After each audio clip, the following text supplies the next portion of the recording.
Hello guys, and welcome back to my video series where I solve each one of LeetCode's problems, going from the easy ones to the hard ones. And now binary tree post-order traversal. And I have no idea what this is. Given the root of a binary tree, return the post-order traversal of its node's values. This is similar to the previous one.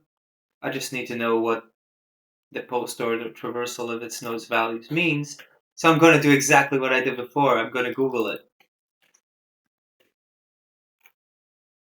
Postorder is defined as a type of tree which follows the left-right root policy.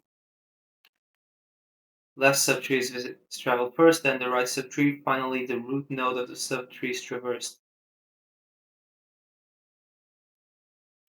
Okay.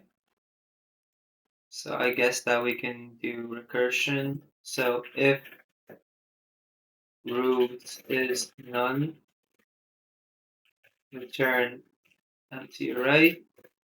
And now we return, so it's left-right roots. So it's self dot post-order traversal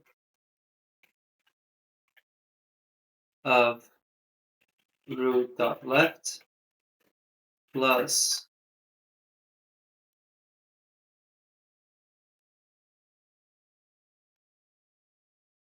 root dot right plus the root dot value. Run. Accepted. Submit. Yeah, okay, pretty good. I'm just going to submit again and see if the runtime gets better. Well, it did get better, the memory got worse.